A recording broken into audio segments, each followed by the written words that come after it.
Boys champions ట్రోఫీలో first win. ఇదే ఊపిలో మిగతా మ్యాచ్లన్నీ గెలవాలి. నెక్స్ట్ మ్యాచ్ రెడీ అయిపోండి అందరూ.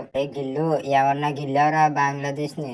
బ్యాక్ టు బ్యాక్ రెండో సెంచరీ కదా నీకు ఇది. థ్యాంక్ యూ రోహిత్ అన్న. ఈ ఛాంపియన్స్ ట్రోఫీలో గిల్లు ఏంటి చూపిస్తాను. వైస్ కెప్టెన్ గిల్ అన్ని టీంలని గెలుకుండా పోతాను సెంచరీలో ఒక టీం మీద. షమి ఐసీసీ ఈవెంట్లు అంటే నీకు మంచి ఫోన్కి వచ్చేద్దాయి. ఏమన్నా వేసావు బౌలింగ్. థ్యాంక్ యూ రోహిత్ అన్న. 5 వికెట్ హాల్ నాలుగో తూపు తెచ్చింది. నెక్స్ట్ మ్యాచ్ లన్నీ ఇంకా మామూలుగా ఉండదు షమితో. వికెట్లు తీయడం లేట్ వచ్చాము కానీ వికెట్లు తీస్తే మాత్రం పక్క 35 చూసి 100 రన్లు కూడా దాడతామో లేదో అనుకున్నాను. అలాంటి పరిస్థితి నుంచి మామూలు పార్ట్నర్షిప్ ఇచ్చారా హరిద్వాయ్ అలాగే అలీ. ఏమన్నా ఇన్నింగ్స్ ఆడారు. మ్యాచ్ అయితే ఓడిపోయి కానీ మీ ఇన్నింగ్స్ అయితే అదిరిపోయింది. అరే అలీ కొంచెంసేపు 60 రన్లు బాగానే ఆడుతున్నావు కదా. జాగ్రత్తగా ఆడితే సరిపోను కదా. నేను జాగ్రత్తగానే ఆడాను. మహమ్మద్ షమి బౌలింగ్ లో బాగానే కొట్టాను.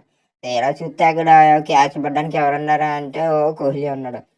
పరిగెత్తి వచ్చేసి క్యాచ్ ఆడేసుకున్నాడు. అబ్బాయి ఎందుకు కొట్టినప్పుడు నేను అవుట్ అని.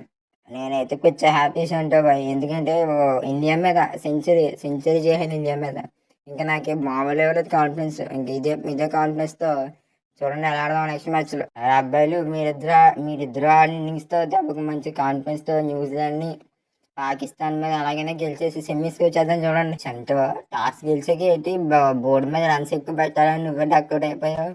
ఏదోలే రోహిత్ భాయ్ ఫస్ట్ మ్యాచ్ దేవుడికి అయితే ఇచ్చా. బుమ్రా లేడు కదా పవర్ ప్లే లో మంచిగా చెత్త కూడా ఇచ్చేది అనుకున్నాం. ఎరా బుమ్రా లేకపోతే నేను ఎంత భయం లేదా. షమి 5 వికెట్ వాళ్ళ మామూలుగా పడ్డాయి మీ వికెట్లు. భయం షమి భయ్. కానీ హర్షిత్ రాణా కదా పిల్లడు కొత్తడు ఈజీగా 4లు 6లు కొట్టుకోవచ్చు అనుకున్నాం. కానీ హర్షిత్ రాణా మిమ్మల్ని గట్టిగా దెబ్బ ఏట్రా అని కొత్త అని పిల్లలు నా వికెట్లు.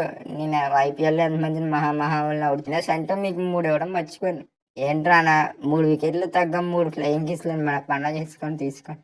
అరే రానా నీకు 3 వికెట్లు ఫ్యాంటసీ ఏంట్రా? ప్రతి మ్యాచ్ లోనే మూడు వికెట్లు తెద్దాం అనుకుంటున్నావు. లోనే 3 వికెట్లు ఈ మ్యాచ్ లోనే 3 వికెట్లు. ఏందో రోహిత్ భాయ్ నాకు ఆ 3 వికెట్లు ఉన్న సంబంధం ఏదైతే. షంటో నేను చెప్పలేదా ఫస్ట్ బ్యాటింగ్ వద్దురా బాబు ఓడిపోతాం ఇక్కడ. సెకండ్ బ్యాటింగ్ చేసిన వాళ్ళే గెలిచారని. ఏమో నాకైతే ఫస్ట్ బ్యాటింగ్ చేసి బాగా రన్స్ చేయాలనిపించింది. అలాగే వాళ్ళ బౌలర్లు పెద్ద ఏం లేరు కదా అని. కానీ ఇలా వద్దని నేను అనుకుంటానా. సగం మాత్రం మంచి దుబాయ్ చూడడానికి వచ్చారు. దుబాయ్ చూసి వెళ్ళిపోండి పాకిస్తాన్. ఈ రోజు వీడియో ఇక్కడితో కంప్లీట్ అయిపోయింది. వీడియో కనుక నచ్చితే లైక్ చేయండి. Thank you for watching. Channel subscribe చేస్తే సబ్స్క్రైబ్ చేయండి.